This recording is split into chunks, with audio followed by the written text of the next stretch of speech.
Hello students, welcome back. This is our lecture number 16 of class 11 Computer Science, chapter 12, that is your structured data type array.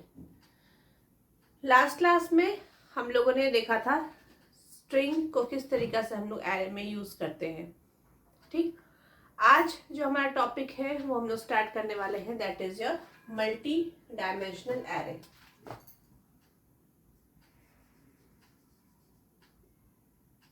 हमारा topic क्या है? Multi dimensional array.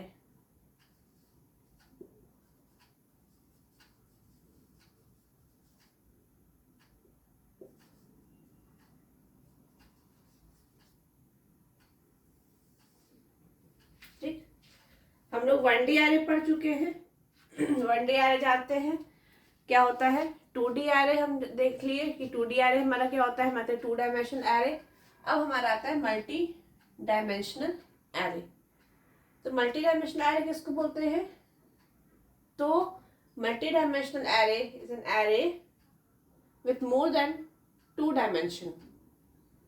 मतलब कि 2 dimension से जहां पे ज्यादा डायमेंशन है उस टाइप के एरे को हम क्या बोलते हैं? मल्टी डायमेंशनल एरे बोलते हैं. ठीक है, तो ये जो हम यहाँ पे बात कर रहे हैं कि ये आपका मल्टी डायमेंशनल जो होता है इसमें 2 डायमेंशन से ज्यादा होता है.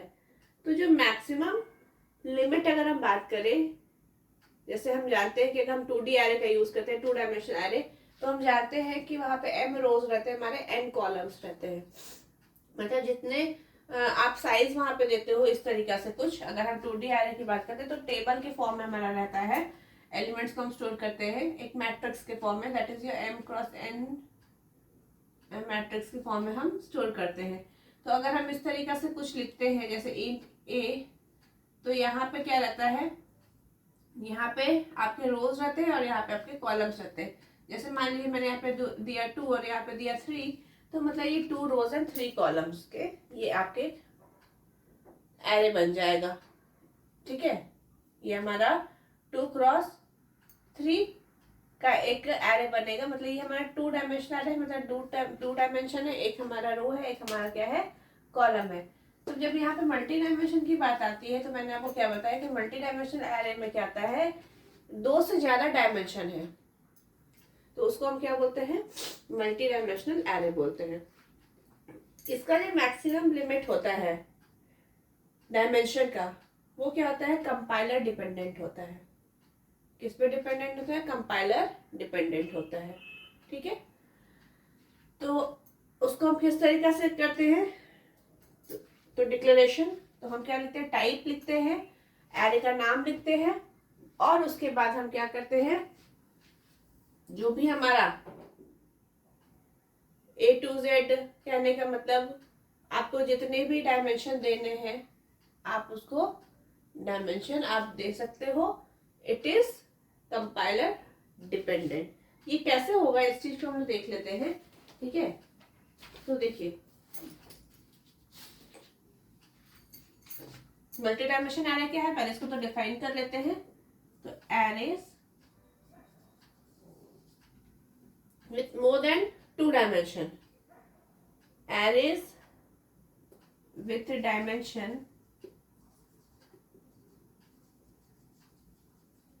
more than 2, more than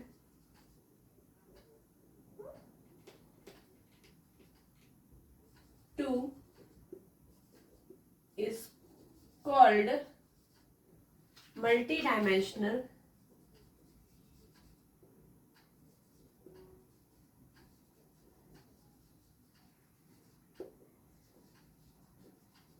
array. Arrays with dimension more than 2 is called multi-dimensional arrays. The maximum limit of dimension, the maximum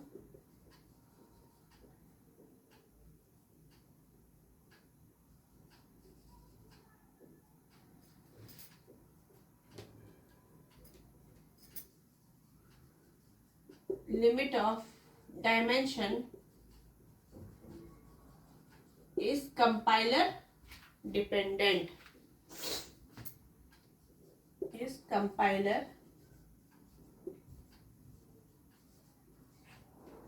dependent. ठीक है, मैक्सिमम लिमिट डायमेंशन का किस पे डिपेंड करता है? कंपाइलर पे. The general form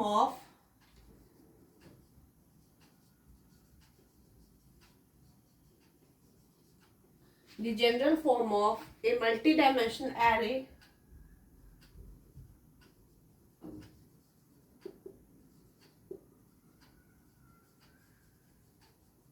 the general form of a multidimensional array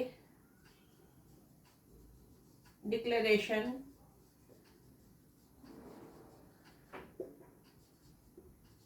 is as follows.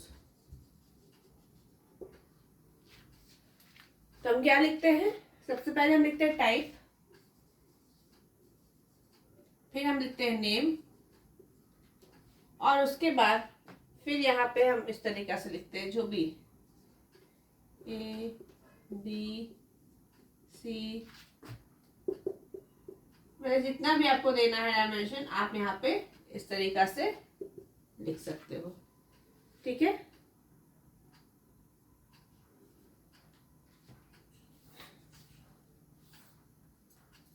जब हम यहाँ पे बात कर रहे हैं मल्टी डायमेंशन की, तो देखिए मैंने आपको क्या बोला कि डायमेंशन मोर देन 2 उसको हम क्या बोल रहे हैं? Multi dimensional array. और जो इसका मैक्सिमम लिमिट होता है डायमेंशन का वो किस पे डिपेंड होता है? आपका कंपाइलर डिपेंडेंट होता है. ये इसका जनरल फॉर्म है. इस तरीका से हम क्या करते हैं? डिक्लेरेशन करते हैं अगर हम मल्टी डायमेंशनल एरे की बात कर रहे हैं तो. लेकिन जनरली हम लोग जो होता है एरे 3 डायमेंशन तक ही ज्यादा हम लोग यूज करते हैं. ठीक है, 3 से ज्यादा अगर हम यूज कर रहे हैं तो जो रिक्वायरमेंट होता है मेमोरी का वो बहुत ज्यादा ह्यूज हो जाता है, जिस कारण से एरे ऑफ 3 और more dimension are not often use because of their memory requirement. Memory requirement बहुत ज्यादा हो जाएगा जिस कारण से हम लोग 3 या उससे ज्यादा डायमेंशन का यूज नहीं करते हैं. ठीक है, मैं पॉइंट लिख देती हूँ. द एरे ऑफ 3 और मोर डायमेंशन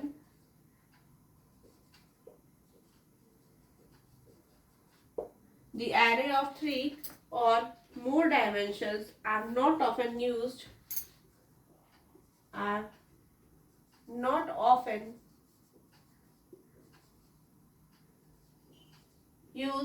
क्यों? because of huge memory requirement. Used because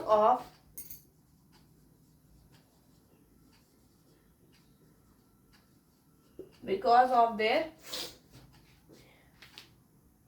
huge memory requirement.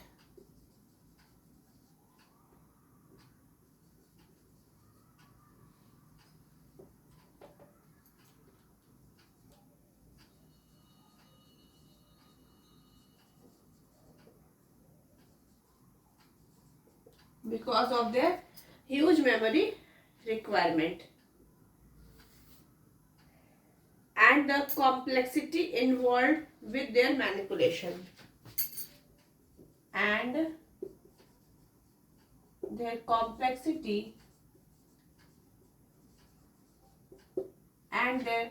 complexity involved with their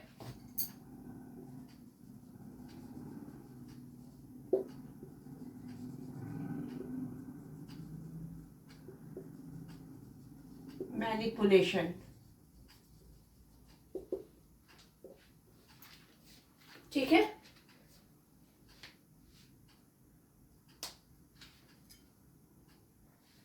मैंने क्या बोला कि एरे ऑफ 3 और मोर डायमेंशंस, 3 या उससे ज्यादा dimension are not often used. इसको हम जनरली यूज नहीं करते हैं because of their huge memory requirement.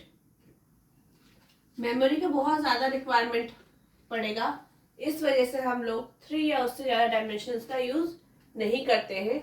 And their complexity involve with their manipulation. और जब हम मैनिपुलेशन करते हैं, जब हम तो बहुत ज्यादा हमारा, हम बोल सकते हैं कि हमारा कॉम्प्लेक्स हो जाता है। इस वजह से हम डायमेंशंस 3 या 3 से ज्यादा हम यूज नहीं करते हैं, क्योंकि उसमें का कॉम्प्लेक्सिटी बहुत ज्यादा प्रोग्राम का बढ़ जाता है। ठीक,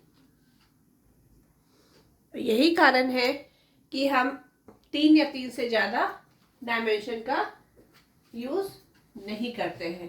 ठीक है, क्योंकि जो मैनिपुलेशन है आपका मल्टी डायमेंशन एरे का, वो ज्यादा टाइम लेता है as compare to 1 dimension array and 2 dimensional array से ज्यादा टाइम लेता है। इस वजह से हम क्या करते हैं, यूज नहीं करते हैं जनरली। किसको? 3 या उससे ज्यादा डायमेंशन को हम जनरली यूज नहीं करते हैं। ठीक, अब यहाँ पे आती है नेक्स्ट टॉपिक हमारी, that is your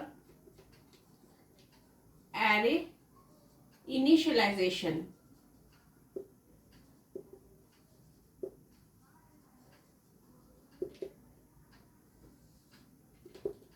array initialization. अब एरे इनिशियलाइजेशन क्या है? तो एरे जो है C++ में जो एरे है, ये हमको फैसिलिटी देता है कि eight the time of declaration, जिस समय हम डिक्लेरेशन कर रहे हैं उसी समय हम एरे को इनिशियलाइज कर सकते हैं।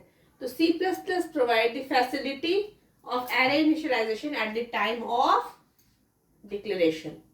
मतलब जिस समय हम एरे को डिक्लेयर कर रहे हैं उसी समय हम एरे को इनिशियलाइज भी कर सकते हैं। अब वो कैसे होगा, इस चीज को समझिए। मैंने क्या बोला कि C++ provides the facility, C++ provides the facility of array initialization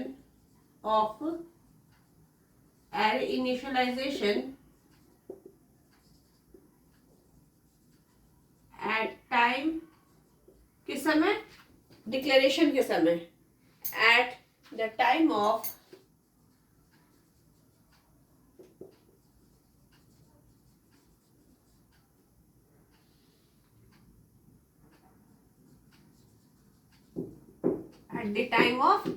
declaration.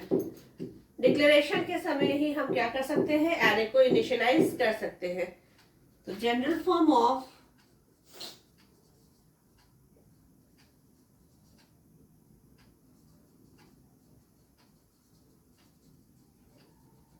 array initialization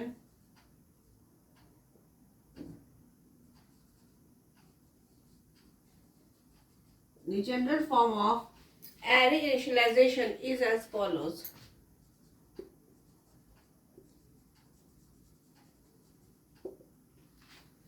general form of array initialization is as follows. हम क्या करते हैं, सबसे पहले यहाँ पे लिखते हैं टाइप। ठीक है, उसके बाद हम क्या करते हैं, एरे का नाम लिखते हैं। फिर हम क्या करते हैं, साइज लिखते हैं। यहाँ पे क्या रहेगा आपका, साइज रहेगा। तो जैसे साइज 1 से लेके आपका साइज n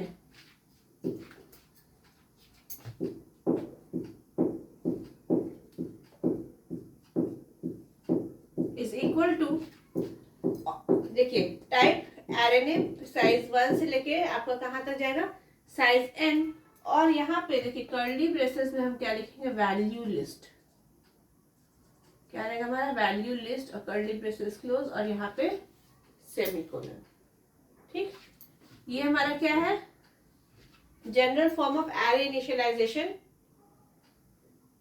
तो हम एरे को इनिशियलाइज कर सकते हैं at the time of declaration, जब हम एरे को डिक्लेयर कर रहे हैं तो उसी समय हम क्या किए, वैल्यू को इनिशियलाइज कर दिए। जैसे पहले हम क्या कर रहे थे कि हमने क्या किया, कोई एरे मान लीजिए लिया, इंट ए नाम का एक एरे लिया, इसमें हमने क्या किया, एरे का साइज दिया, जैसे मान लीजिए 2 और यहाँ पे 3, तो ये हमारा 2 रोज एंड 3 कॉलम का एक एरे बनेगा। और उसके बाद आप उसमें वैल्यूज जो आपको एंटर कराना आप एंटर कराओगे इस एरे में। लेकिन हम ये भी काम कर सकते हैं, हम eight the time of declaration, जब हम एरे को डिक्लेयर कर रहे हैं उसी समय हम क्या कर सकते हैं, एरे को इनिशियलाइज भी कर सकते हैं। मतलब अगर हमको वैल्यूज उसमें उसी समय डालना है तो हम उसी समय वैल्यूज को रख सकते हैं। ठीक है, तो देखिए किस तरीका से हम लिखते हैं, तो इस तरीका से टाइप हम लिखते हैं। टाइप मतलब किस टाइप का आपका एरे है। ठीक है, जैसे मान लीजिए एग्जांपल के लिए, टाइप मतलब किस टाइप का एरे है, इंटीजर टाइप का एरे है, कैरेक्टर टाइप का है, फ्लोट टाइप का है, मतलब किस टाइप का एरे है, मतलब कि किस टाइप का वैल्यू आपका एरे स्टोर करेगा, वो हमारा इसका क्या हो गया, टाइप हो गया। तो जैसे मान लीजिए मैंने लिखा है यहाँ पे इंट। अब एरे का नाम मान लीजिए हम यहाँ पे देते हैं डेज ऑफ मंथ। मैंने एरे का नाम दिया डेज ऑफ मंथ, और उसके बाद यहाँ पे साइज इसका क्या दिया है, जैसे मान लीजिए 12। ठीक, मैंने क्या लिखा, अगर हम सिंपल इस तरीका से करेंगे तो ये 12 आपका मेमोरी ऑक्यूपाई 12 आपका एक एरे बनेगा जिसमें आप क्या करोगे, 12 वैल्यूज को आप एंटर कर सकते हो। मतलब इतना अगर हम लिखे तो सिर्फ ये हमारा एक 1D एरे बन गया, अगर ऐसा हम समझे तो। यहाँ पे हम क्या पढ़े, मल्टी डायमेंशनल एरे पढ़े। मैंने क्या बोला कि इनिशियलाइजेशन के समय ही हम क्या करते हैं, डिक्लेरेशन के समय वैल्यूज को इनिशियलाइज कर देते हैं। मैंने लिखा इंट, एरे का नाम क्या, डेज ऑफ मंथ। साइज देखिए मैंने क्या लिखा, 1 से लेके साइज n तक आपका ये जा सकता है, equal to a value list. Value list में जो भी आपको वैल्यूज एंटर करने हैं, तो ये आपका देखिए किस टाइप का है, इंटीजर टाइप का है। तो आप यहाँ पे सब वैल्यूज एक ही जैसे रहेंगे, ऐसा नहीं कि कुछ इंटीजर है तो कुछ कैरेक्टर वैल्यूज है, नहीं, सब एक टाइप के वैल्यू लिस्ट में रहेंगे। और जितने भी वैल्यूज रहेंगे सभी क्या रहेंगे, आपके कॉमा सेपरेटेड रहेंगे। कैसे, देखिए जैसे मान लीजिए मैंने यहाँ लिखा 31, फिर लिखा 28, फिर लिखा 31, तो देखिए यहाँ पे कितने वैल्यूज आप स्टोर कर सकते हो, 12। ठीक है, मैंने साइज क्या दिया है, 12, और ये किस टाइप का है, इंटीजर टाइप का है। तो इस तरीके से कॉमा सेपरेट करके हम वैल्यूज को लिख सकते हैं। तो यहाँ पे क्या हो, 31, 28, 31, 30, फिर आपका मान लीजिए 31, फिर 30, 31, 31, 30, 31, कितना हो गया,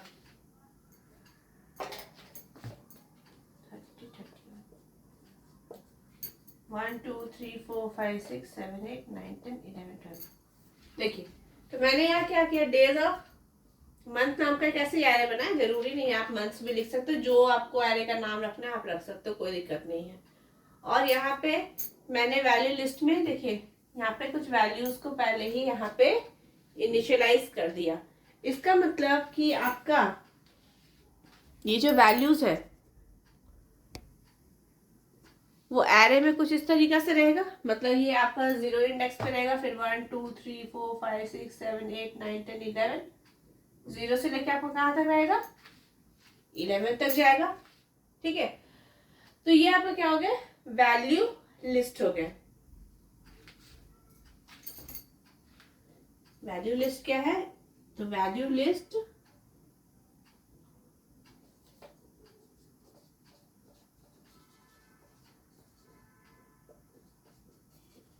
is comma separated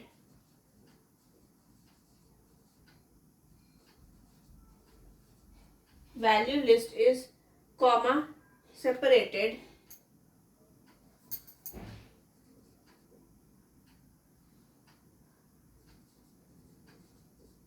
is a comma separated list of arrays element.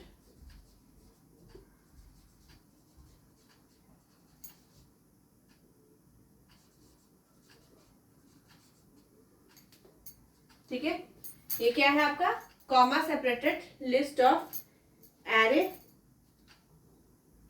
Elements value.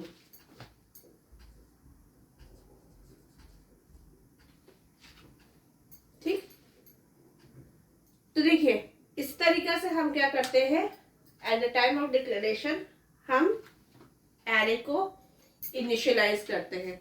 ठीक, उसी तरीके जिस तरीका से हम यहाँ पे एरे को इनिशियलाइज कर रहे हैं, तो कैरेक्टर एरे को भी हम इनिशियलाइज कर सकते हैं। जैसे यहाँ पे हमारा क्या था, मैंने यहाँ पे इंटीजर वैल्यू को स्टोर किया, उसी तरीके से हम कैरेक्टर एरेज को भी इनिशियलाइज कर सकते हैं at the time of declaration. उसको देखिए किस तरीके से हम इनिशियलाइज करेंगे।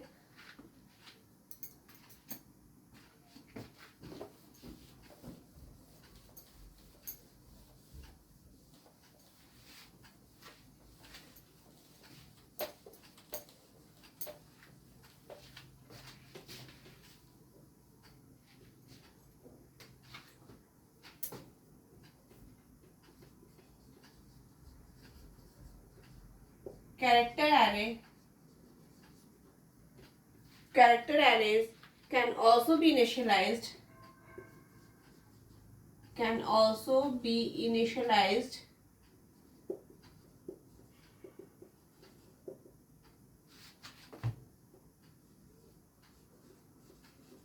like this। इस तरीका से हम कैरेक्टर एरेज को भी इनिशियलाइज कर सकते हैं। अब वो कैसे हम करेंगे, तो हम यहाँ पे लिखेंगे कैर, फिर जैसे मान लीजिए हम यहाँ पे नाम दिए, जैसे मान लीजिए मैंने लिखा स्ट्रिंग नाम का ही कैरे बनाया, और उसके बाद यहाँ पे इसका साइज मान लीजिए यहाँ पे रखा 10, और यहाँ पे डबल कोटेशन में मैंने जैसे मान लीजिए लिख दिया programme.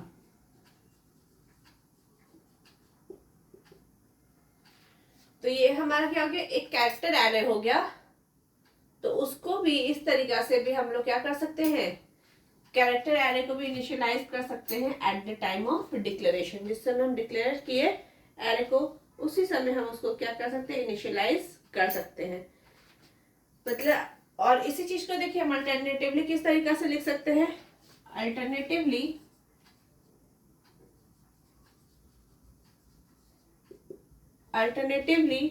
above declaration can be written as above declaration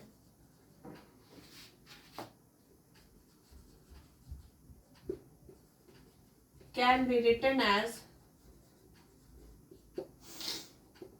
इसी चीज को हम कैसे लिख सकते हैं, हम कैरेक्टर एरे को एक तो ये तरीका से लिख सकते हैं, और दूसरा हम इस तरीका से भी लिख सकते हैं। जैसे मान लीजिए कैर, मैंने लिखा स्ट्रिंग, और यहाँ पे इसका साइज दिया 10। ठीक, अब देखिए कैसे, वैल्यू लिस्ट में से मान लीजिए PROGRAM,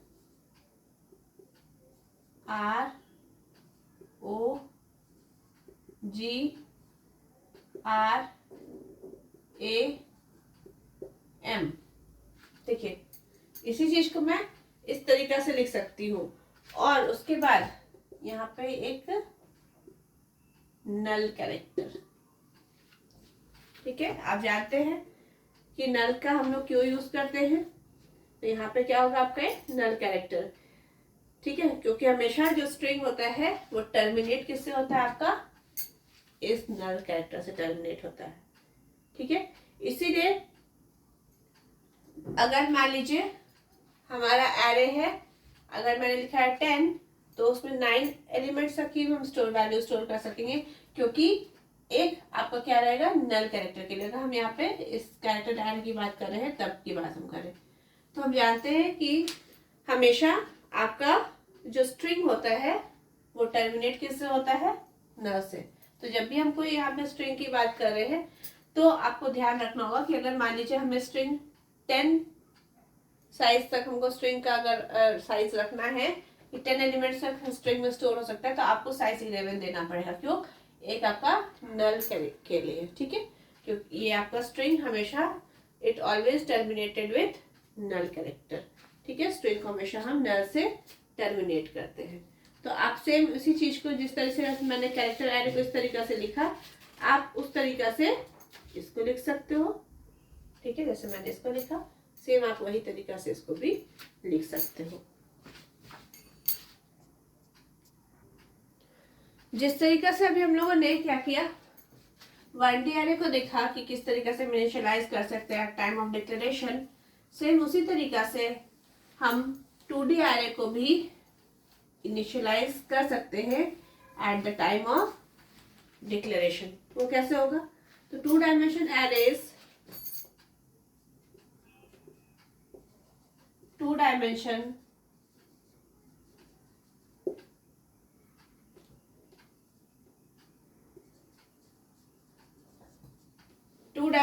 arrays are also initialized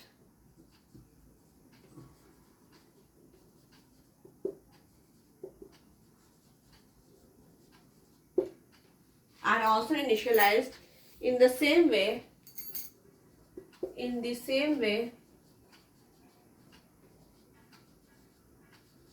as 1 dimension array।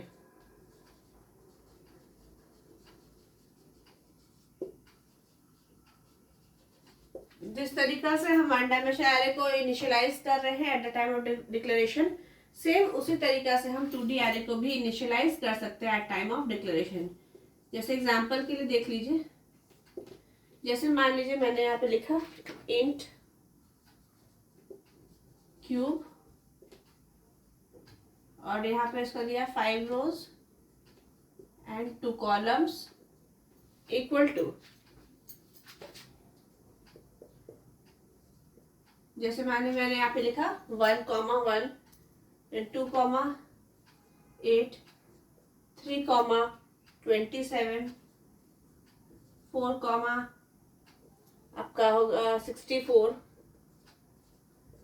5, फिर 125, और उसके बाद कर्ली ब्रेसेस हमारा क्लोज। ये सिर्फ क्लैरिटी के लिए मैंने इस तरीका से लिखा है।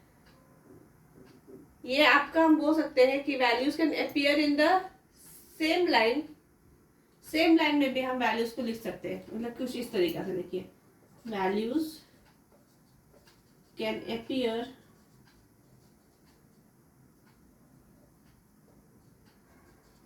इन द सेम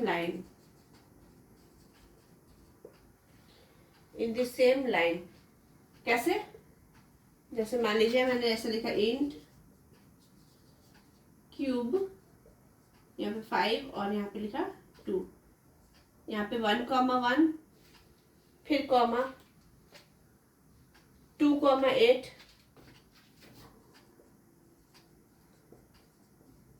27 4 64 5 और 125। ये सिर्फ मैंने इस तरीका से लिखा था ताकि आपको ये पता चले कि रोज एंड कॉलम, आप इसी चीज को इस तरीका से लिख सकते हैं। मतलब ये आपका क्या हो गया, पहला रो पहला कॉलम। देखिए मतलब कुछ आपका इस तरीका से ये बनेगा 0 1 2 3 4, और यहाँ पे क्या आपका हो जाएगा 0 और 1। मतलब ये 0 0 0 1 1 0 1 1 2 0 2 1 3 0 3 1 4 0 एंड 4 1। ठीक है, अगर हम इसकी बात करें तो यहाँ पे ये आपका क्या हो गया, इस तरीका से वैल्यू स्टोर है कुछ, यहाँ पे 3, यहाँ पे 27 4 64 और यहाँ पे 5 और यहाँ पे 125। ठीक है, तो इसी चीज को मैंने यहाँ पे क्लैरिटी के लिए लिखा था। आप सेम लाइन में भी इस तरीका से इसको लिख सकते हो। क्लियर है?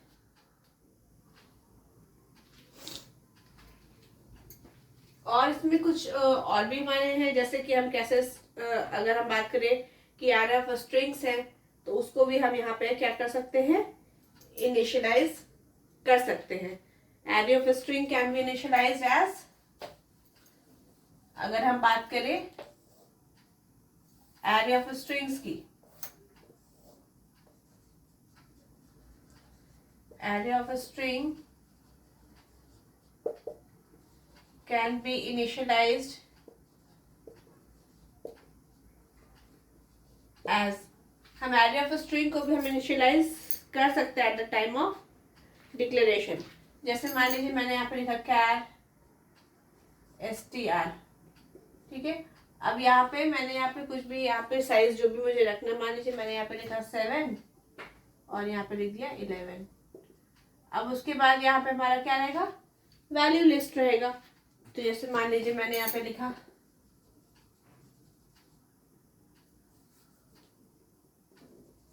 Sunday, Monday, Tuesday,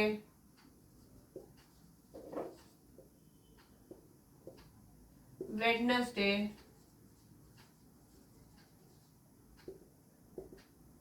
Thursday,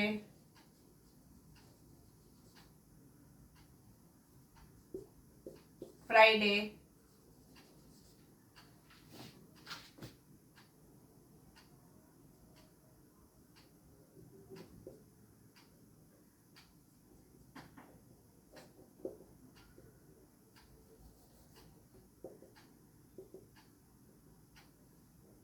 and Saturday.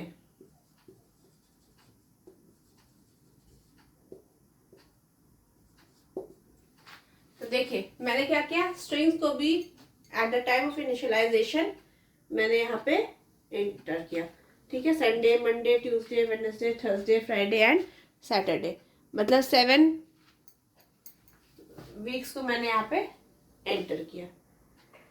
मतलब अगर हम इसका एग्जाम्पल अगर हम देखें, सिर्फ इसी की बात नहीं करें, जैसे मान लीजिए जब हम इनिशियलाइजेशन कर रहे हैं at the time of declaration, तो उस समय जैसे मान लीजिए मैं पूरा प्रोग्राम नहीं लिख रही एग्जाम्पल कि किसको किस तरीके से बनाएंगे। जैसे मैंने यहाँ पे लिखा, मान लीजिए मेन फंक्शन रहेगा। आप ऊपर तो सबसे पहले आप डिक्लेयर करोगे हेडर फाइल, फिर हमारा क्या रहेगा मेन फंक्शन। इसको प्रोग्राम में कैसे बनाएंगे, तो इंट ARR, जैसे एरे का मैंने क्या लिखा, नाम लिखा, ARR नाम का एक एरे लिखा और इसमें 5 मान लीजिए इसका साइज दिया। तो वैल्यू लिस्ट में मान लीजिए 2, 4, 6, 8, 10, 1, 2, 3, 4, 5 वैल्यूज मैंने यहाँ पे eight the time of declaration मैंने यहाँ पे दे दिया। अब इसको कैसे करेंगे, फॉर लूप चलेगा, आई का int I equal to 0, I is less than 5 and I plus plus. और उसके बाद मैं यहाँ पे क्या करा दूंगी, सी आउट करा दूंगी। अगर हम ए ऑफ आई को हम यहाँ पे सी आउट आई को प्रिंट करा देंगे, यहाँ पे स्पेस प्रिंट करा देते हैं। तो क्या होगा आपका, ये जितने वैल्यूज मैंने एंटर किया ना, वो वैल्यूज को प्रिंट कर देगा यहाँ पे।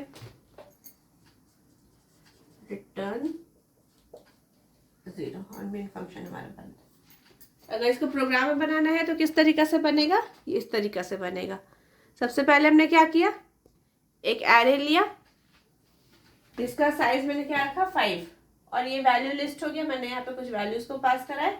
अब उसके बाद आई का वैल्यू इनिशियली क्या है 0, 0 is less than 5, condition true. तो ए ऑफ आई, आई में क्या है 0, 0 इंडेक्स पे क्या है ये, जैसे ये 0 है 1, 2, 3, 4 है ना, तो आपका ये 2 को प्रिंट कर देगा। अगर हम आउटपुट की बात करें तो ये पहले प्रिंट क्या करेगा 2 को। आई का वैल्यू फिर क्या हो जाएगा 1, 1 is less than 5, condition true. तो ए ऑफ आई, आई में क्या है 1, 1 पोजीशन पे क्या है 4। तो मतलब 1, 4, 6, 8, 10 इस तरीके से आपका ये लूप 5 बार चलेगा और ये आपका इस तरीके से वैल्यूज को प्रिंट कर देगा। तो आई होप कि आपको ये समझ में आ गया हो किस तरीके से हम एरे को इनिशियलाइज करते हैं at the time of declaration. अब नेक्स्ट क्लास में हम नेक्स्ट टॉपिक को पढ़ेंगे। आज के लिए इतना ही, थैंक यू।